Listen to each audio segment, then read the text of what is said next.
My God, it's camera. Because I was saying you hung like a horse. Oh, that's nice. Yeah, a little horse. Everyone know that. It's a very small horse. I've no idea who I am. I've been suffering from Alzheimer's now for the past, I forget really. Nobody said this is going to be easy.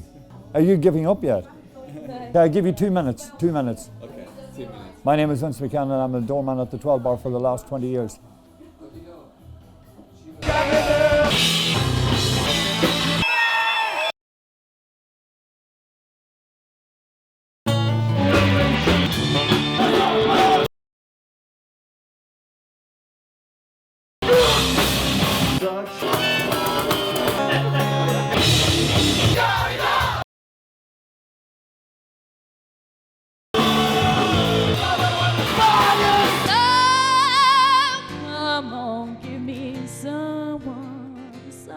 It's like knocking down the mountain because it blocks your view without realising that you're knocking down a thing of beauty. And I think that's what's happening to a lot of London at the moment, where they just want to make it nice and clean and smooth, and then without realising that, well, you make it like that and then you take away what London's all about. We are here because we sell something, and it's not something that you can buy. We're selling the passion. These walls, like, they're full of passion, and what they want to sell is something different. It's part of the heartbeat. Music in central London, that's where it sprang from in this country. And if you start taking the heartbeat away, everything will start fading off around the edges.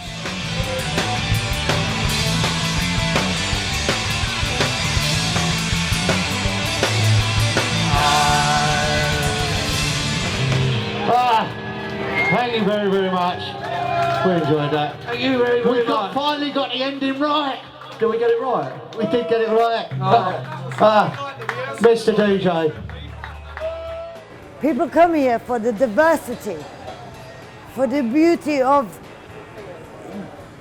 the weird stuff.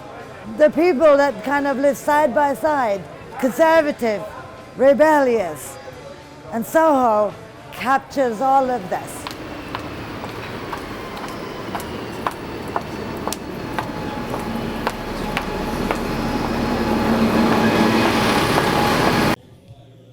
Hello, I'm back again. Right. Take 2. Okay. So you can edit it from that end. If God would grant me wings to fly, I'd be in your arms by and by. It's always going to happen because the Consolidated, who own the buildings, the landlords, they bought out the street in about 96, 97, and they've been sitting on it waiting for the Crossrail to happen so they could redevelop it and turn it into another ghost town. We were always part of their plans until 6 months ago. We now know that even though this will be here, we won't be here. But the reason we believe we're not going to be here is because what we do doesn't fit in their brave new world of big screens that people just gulp at and shiny, clean, but it's all going to be grey and clean. Whoever you are, whoever you are, you're the prettiest girl I've seen tonight so far. Well, I've been in every bar, looped in every passing car. You're the prettiest girl I've seen tonight.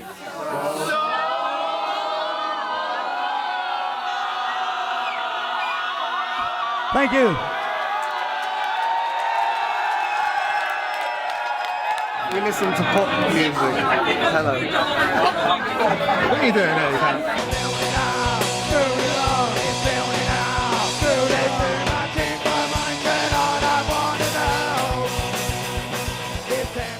When we were 12, 13, it was 1977, and we didn't know what we wanted. We didn't want to be bored. We didn't want to be boring.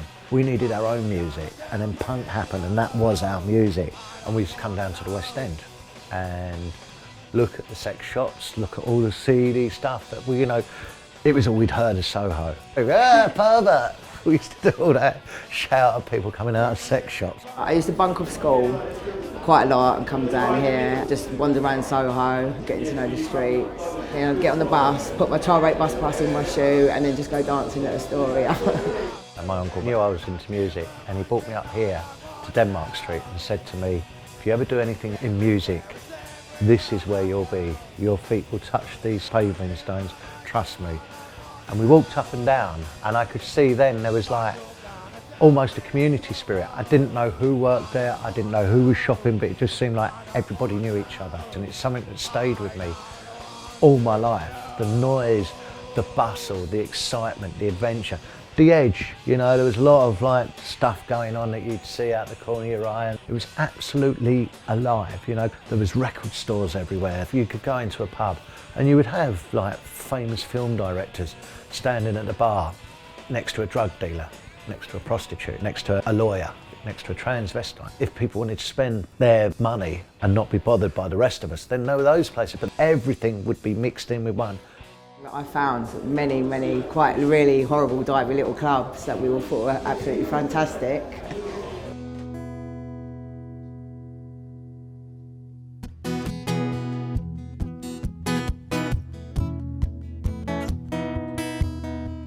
Alley sessions where loads of songs are written here in, I believe, the early 1900s. Then you have Regent Sound Studios just over the road, which is now Regent's Guitar Shop. That was where Black Sabbath recorded their first 2 albums, I believe. The Kinks recorded their early stuff there. Jimi Hendrix recorded there. The Stones recorded all their early stuff there. That building in itself is effectively the London equivalent of what Sun Studios is in Memphis.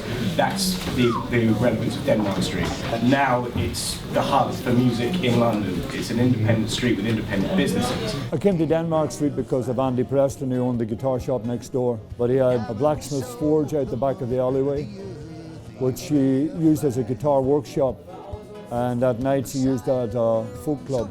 They'd cover up all the amps and guitars they were working on, and then they'd have a bit of a jam, and renamed it the Forge, which it became a music venue. Late '94, I was doing open mic, and a guy called Phil Ryan came in, and they decided to buy the place over and turn it into the 12 Bar Club. So 12 Bar Club opened on the 14th of December '94. I first came to London in 1990 to live here, and I had sworn off music altogether.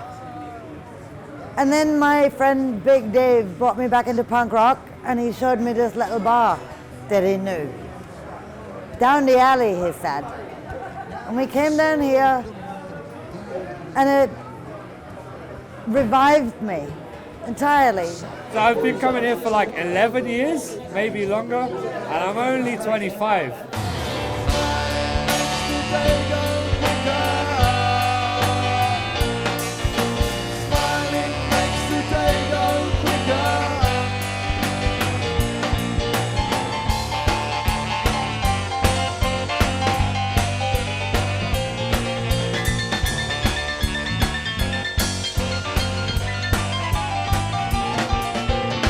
I first started promoting at the 12 Bar in January year 2000, and there weren't many people here bringing the punk gigs in and other kinds of music in. It suddenly brought the average age coming in younger. June the 9th, year 2000, the first London Calling Night, which is my promoting flagship, was born.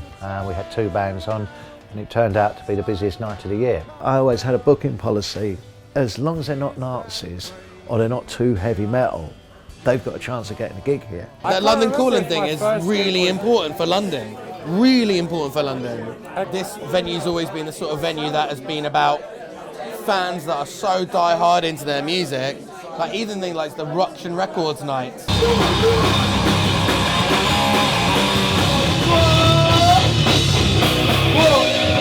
Coming along to see like 9 Bar and 50 Caliber and all those sort of hardcore bands playing at the 12 Bar was a real important thing for the London scene.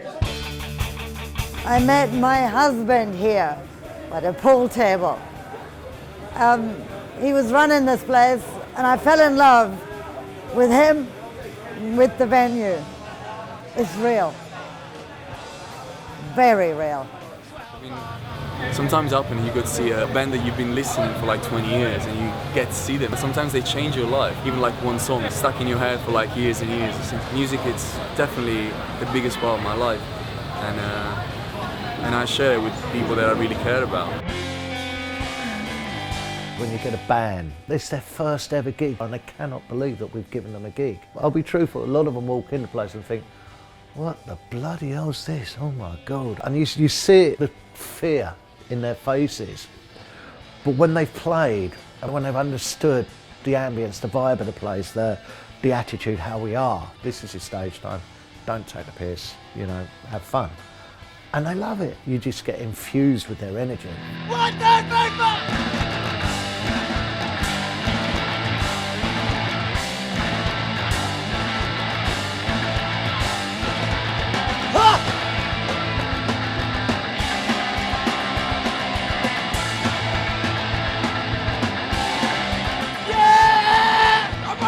I'm running the circles! Running free and I'm not down, man! I'm on the heart of the sea, the nasty blows! Regular! Regular! Fall down, gonna get back up! All for stop giving a fuck! You can be free! If you believe!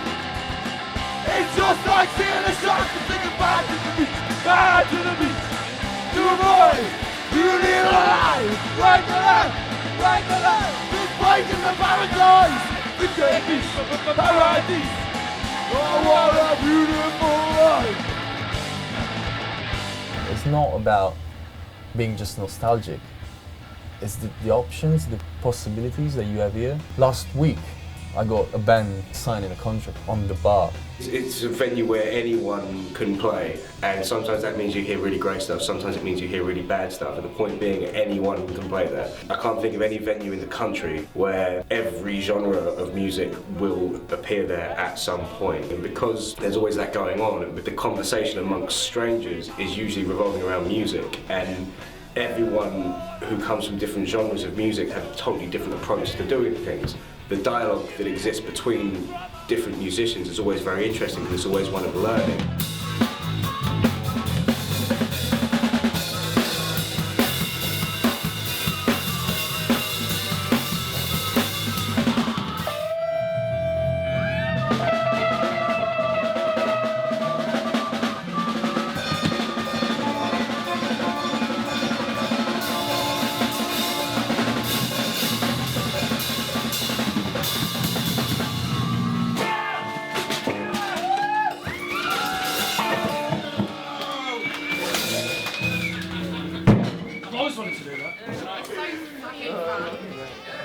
I'm gonna miss doing this! We're not gonna do that! We're not gonna get to jam anymore aimlessly for hours!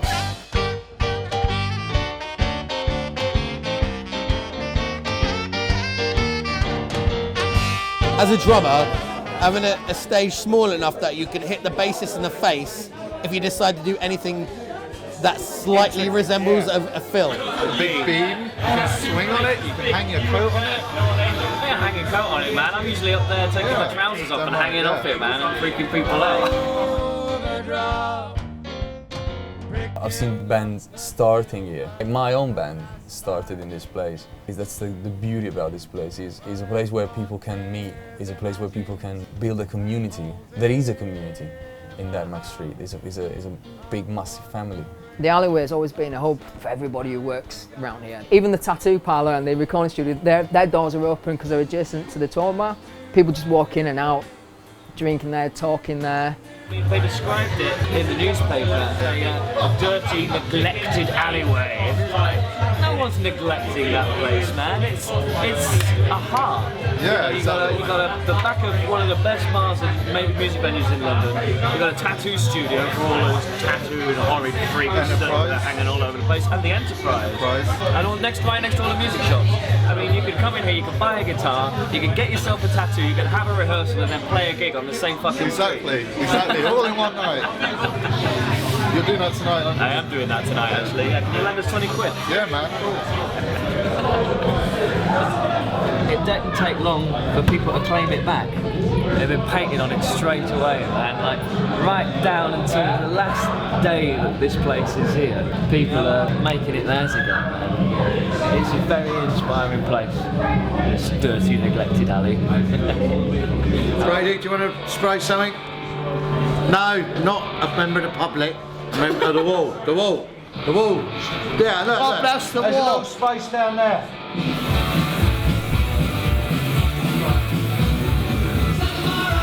It's not an air freshener, man. Is this the news? What's going to happen to everybody here, you know? We're all going to end up without jobs. Oh, that's not fair. They're taking all these things away, aren't they? It's horrible. Sex, drugs and rock and roll. Oh, you know.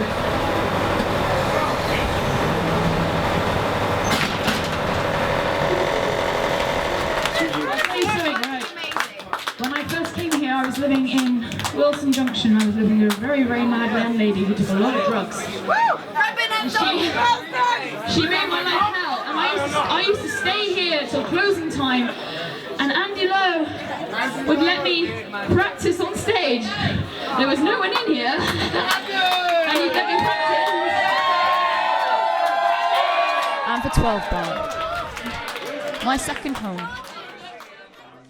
Do you believe in love at first sight?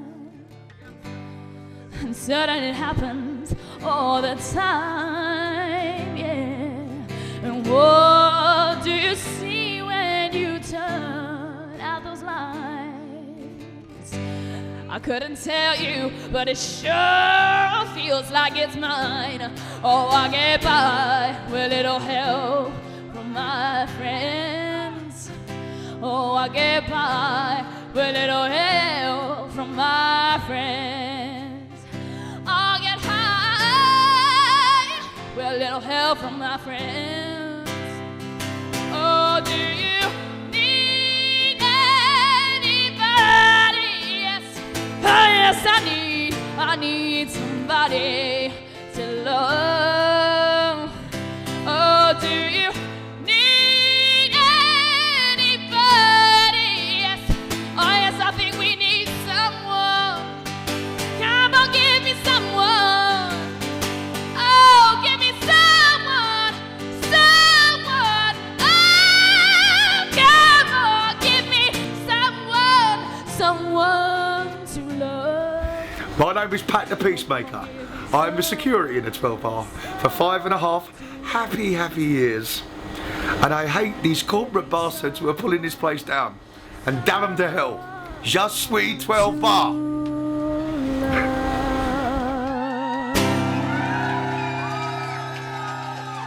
There'll always be a 12 Bar. On that you can depend. So fuck off, Crossrail. And all your fucking friends. When this place is gonna go, we need to start again. Whatever it started like 50, 60 years ago in Denmark Street, it's kind of dying. A very contrived agenda, in actual fact, to continue to disperse and dissipate communities that exist within places like this. Astoria's gone, Metro's gone, Mean Fiddler, everything. It's just all got wiped out. Consolidated used to own the Marquee as well. I was doing gigs there. And then one day I was supposed to be doing a gig and I got a phone call saying, yeah, they're tearing the building down tomorrow. Again, Consolidated. So yeah, they just seem to be turning it into a super rich playground. There's going to be no one here. They're knocking down Enterprise Studios to make way for this new development they're doing. And alongside, they're taking away half of Denmark Place on the same side as us, which is the back of a lot of guitar shops, which is businesses, which is people's flats. You know, they're talking about putting an 800 capacity venue 40 metres underneath into the ground, which they believe is the adequate replacement for the 12 Bar Club, which is obviously it's not, because the 12 Bar Club holds 150 people and will put bands that have never played a gig before on, just on a demo or on a phone call or on a pleasant conversation, whereas a big 800 capacity venue is not going to be giving bands their first ever gigs. British music has given so much to the world and it's brought so much money in. To actually treat the centre of British music like it's being treated at the moment is criminal. I don't see why we can't coexist. So we have the option to buy a t-shirt or to go to see a gig. If we keep on doing this, there's not going to be anything like this anymore. There's not going to be any passion anymore. We have the passion, and it feels like people don't want it anymore.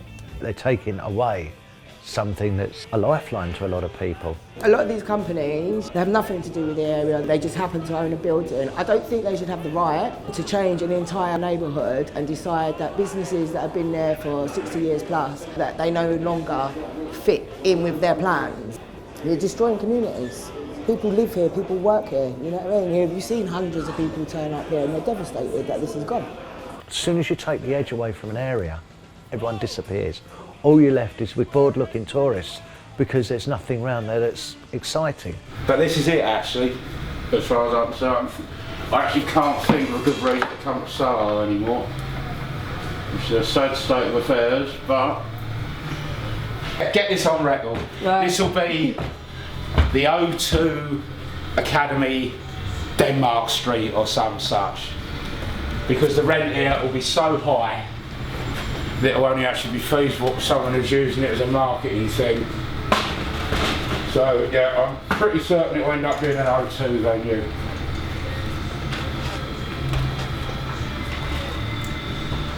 That's a good ladder. Do you want me to hold that? I don't think it'll make any difference actually. Really? It's very good. I just think it's such a shit ladder. Okay. Yeah. Right, they've been saying they want to preserve the musical heritage of Denmark Street. Their idea for that is a bunch of corporate shops, places like GAC, which are owned by Tesco, and basically you can go in there, buy anything you want. If you put a shop like GAC on the street, it fucks everything up. On top of that, it prices out all the shop owners, and then they're fucked.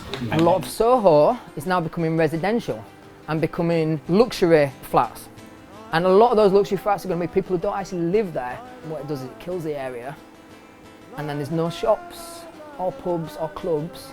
Nobody's spending, so they're thinking about quick money as opposed to long-term culture generating and bringing tourists in. And eventually people are going to stop coming once they realise that London's not here anymore. Yeah, change is good, change is wonderful, but introduce more small venues. Don't keep getting rid of them all. We don't need another 2,000-seat arena. Even for bands that not want to get to that point, you know, it's not that everyone that does music want to do that as a job. We got so many people that just come here and want to play music because they like it, because they love it.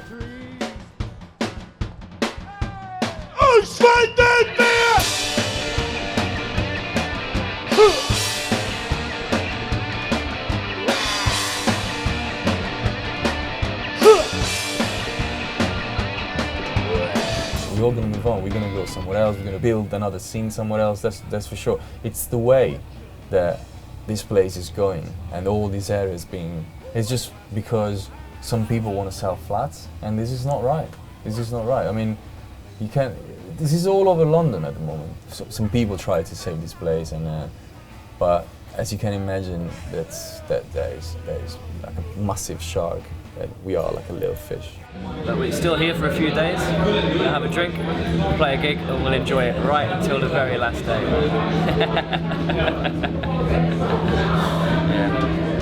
They're fucking you in the arse. Do you want it? Clearly not. Love it in the arse, you slags. You don't want it in the arse, really, do you? Well, some of you do. Rise up! Rise up. Together. Well, we have all your coral. Yes,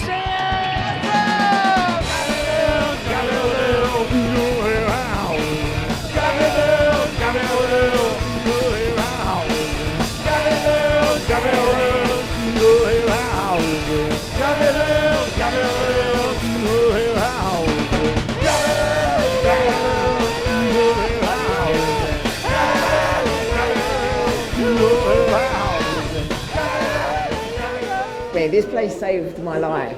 It was quite a long time that the only thing I had going is my one night a month, which was to come down here and do my gig promotions. So yeah, it's meant a lot to me. It did literally save my life, like many others. They are all family, all of them. I'm gonna get emotional now. But yeah, it's meant a lot. and it's going to be really sad to see it go. Really sad. I think the point is like this is necessary. Yeah. And if it's gonna go away, then it's all our own fault. We can make it happen somewhere else. With the closure of so many great small venues, bands are probably going to have to be a bit more innovative about where they play. Do things like play squats, house parties. I don't think now is a time to be cynical about what's happening. When you are pushed into a corner, often that brings out the best in people. You know, whether they're taking away our homes or our businesses or the places we socialise, there's going to have to be some kind of resistance or a pendulum swinging back into a favourable place for us, because it's not sustainable really from a cultural perspective. Of course it won't be here forever. Nothing is forever. I guess it's, you know, the way the world goes. Still feels like they're knocking down the Colosseum to put some flats in, but you know, if that way it is to be, it is okay. I just don't like the feeling that all this is just to making some money, which is okay. I'm happy for you, you're making money, but yeah, it's not right. It doesn't feel right. Kind of a conversation that's been going on for many, many, many years, and hopefully with things kind of getting a bit tough, you know, things might get a bit more interesting. Maybe. Where am I going to go? I have no idea. I haven't decided yet. I'm sort of easy. I've always been easy in what I do. I'm sure something will come along. You told me once, dear, you'd never leave me, and no one else would come between. Now you've left me to find another. You have shattered all my dreams. Everybody! You are my sunshine, my only sunshine. You make me happy when skies are gray. You never know, dear, how much I love you. Please don't take my sunshine away. You are my sunshine, my only sunshine. You make me happy when skies are gray.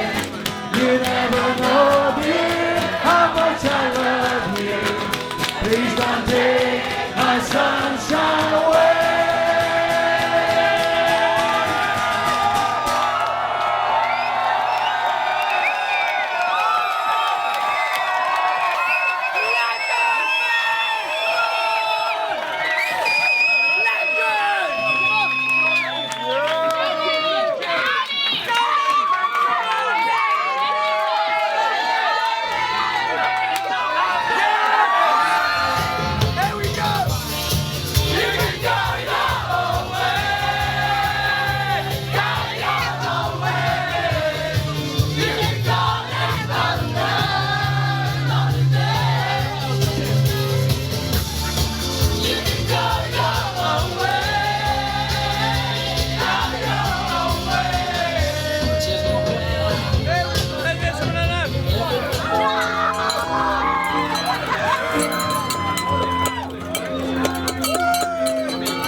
Close.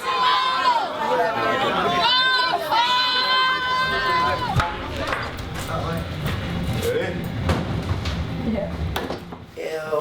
Is that a rat? No, film that. Bits of. Stop right there. Videos. Where do we put it? Downstairs? Yeah. Yeah. Bye. Front. Whatever, yeah, I'll spawn it. Spawn it, where do you want this? Spawn it?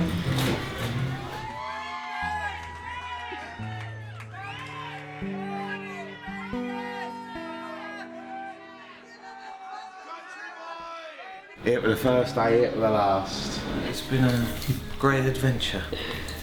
Yeah, for some people. Well, it's a third of my life you're talking about. Yeah, totally. Not from my window, across from the highway, I have what's considered a good view. We did it around football channels. Are they not in this bit there? They keep these They're meant to be keeping it, but I wouldn't be surprised if there was an accident and it got knocked down. She stands at the corner waving at taxis like horses in parades passing. I ask He compared it to being on a boat, and it has been just like. And the boat sunk. Well, eventually, yes.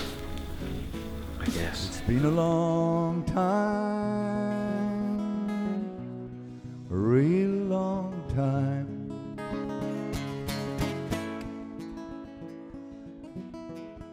About to close that for the last time. We spent the past 4 or 5 days selling the entire contents of the studio, all the equipment. These ones were filled with gear. This is just all that's left.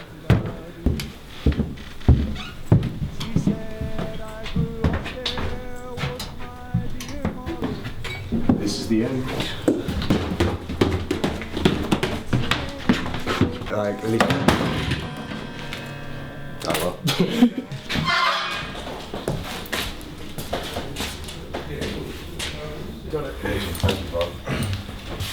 Right.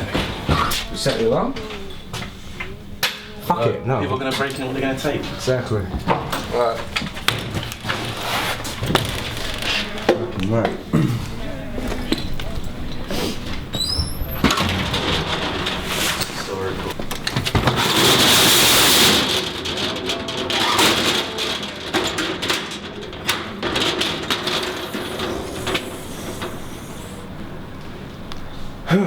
Fucking hell.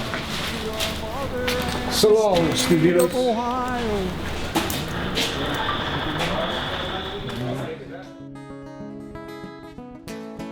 See you sometime. See you sometime.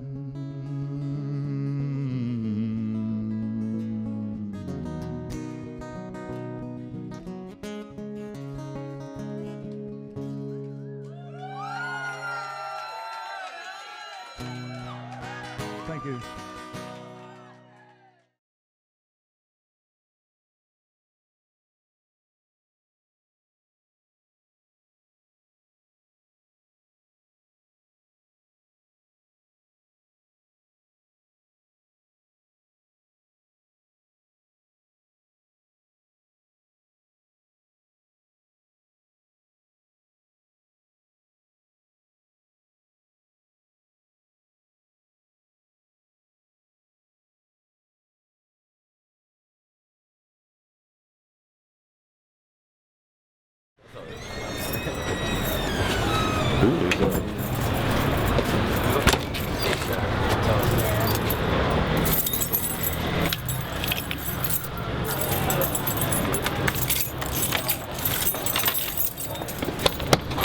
See that roll, girl?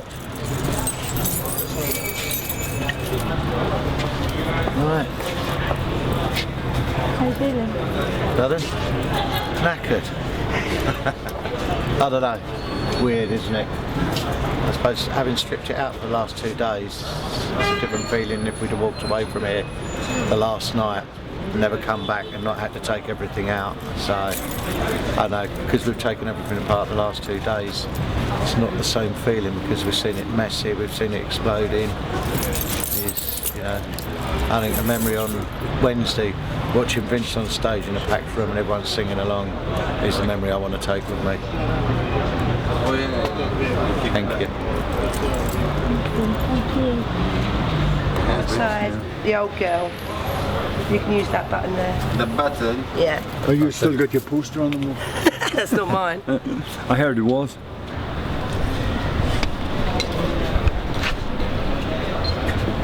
See you in the new place there? Yeah.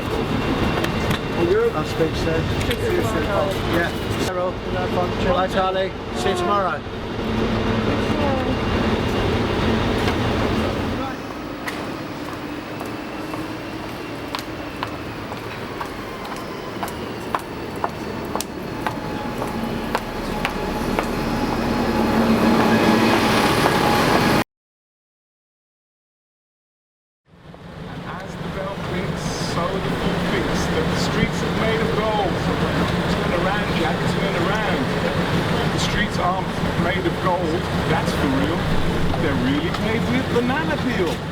Generations of music, and now they want to eradicate everything and control it.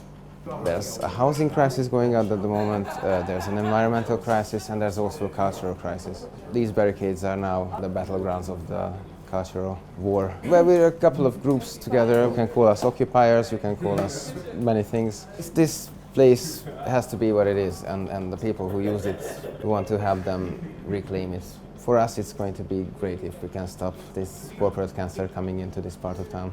We have to create our own future and our own reality. This is not the reality that I want to see. Inside here, that's nice reality. There, not so much. No.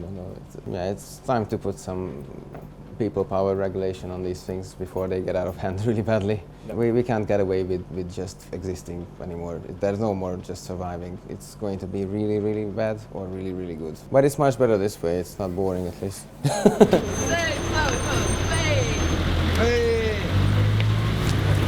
the famous doors in the 12 bar open again. Save Tin Pan Alley! Save Tin Pan Alley! Save the 12 bar! Save the 12 bar!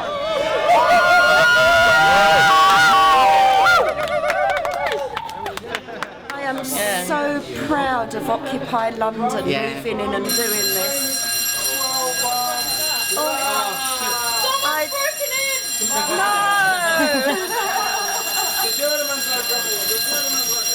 You can actually win these campaigns, but what you need to do is organise, you need to build alliances, you need to bring as many people into it as possible. We're in court on Wednesday, Consolidated Developments versus Persons Unknown and Daniel. Now every day is a victory when you're in one of these squats, and every day you build up more network, more people come together and help. The level of support already is incredible. My name's Norbert, or Jim, you take your pick. Norbert! I'm here because I support people having a roof over their heads. Yes! People having food in their bellies. Yes! I support people listening to lovely music wherever we go. And maybe throw a few flowers on the way. What we've got to do is this is the beginning. This is our city. Right? Our capital city. There belongs to no corporation, no multinational. It belongs to the people.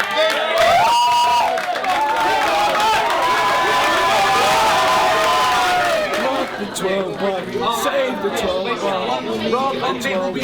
A government that tries to stop people having music is a very sad government indeed and should be got rid of.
They also tried an injunction against anybody entering, which everyone's ignored because so many people are coming and going anyway. They had an injunction against music as well, which in a world famous music venue is absolutely fucking stupid. The Blue Meanie strike again, you know.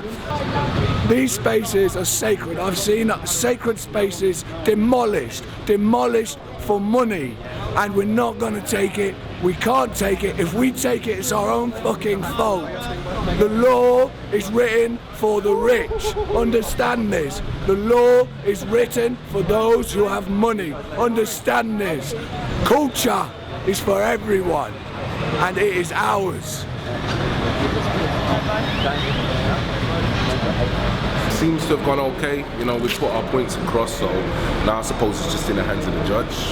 We're just hoping that we get some time to continue spreading the message and to get people down using the space. So it's a big day.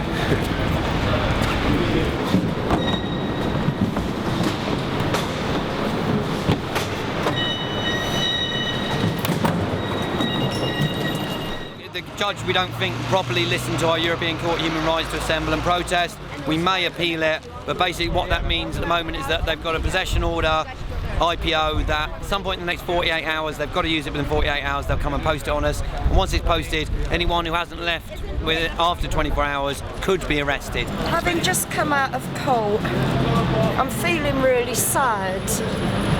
They're going to be there for another week, and we're going to party, and we're still going to campaign. But it's just a sign that money wins, property developers win. They don't care about ripping the heart and soul out of London. People's feelings don't matter. Musical heritage doesn't matter. A listed building doesn't matter. As long as they can make more money from it, they will. And yeah, I'm really sad. But we'll carry on. We'll carry on fighting.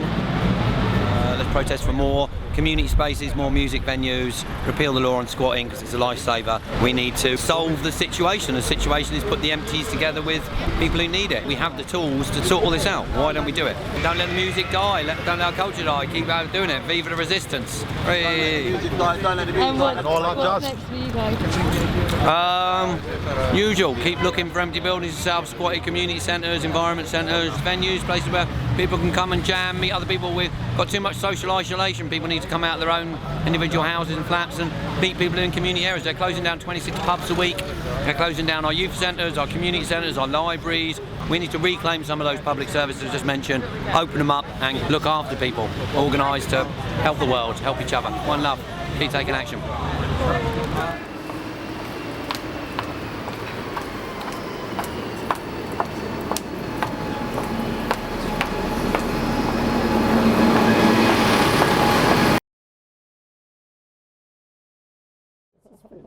Makes sense, we understand, but it's not nice. I don't want to be a millionaire. What would I do with it? I'd be fat in a week. I'd eat myself to death. I would have the crazy sex and probably end up electrocuting myself or something. That's what you do when you've got gazillions. Some cocaine. You don't do anything productive. So you've still got another 50 minutes. So many men licking my cheeks, you know, it's something special. That was a kiss, not a lick. And it was in public. I watched a movie and they call it being woollied. Called it wet woolly. Once again, I said I'm really sad to leave this room because it's so special. And the people that are in here are so special. On the 14th of December 1994, I was the first person up here on this stage trying out the sound. The first thing I played was Brooklands.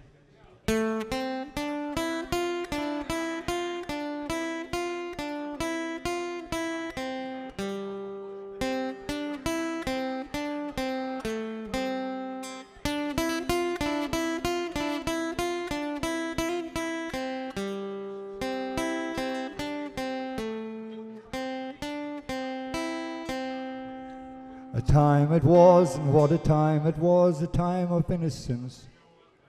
a time of confidences. Long ago, it must be long ago, I have the photographs, reflect the memories. They're all that's left now.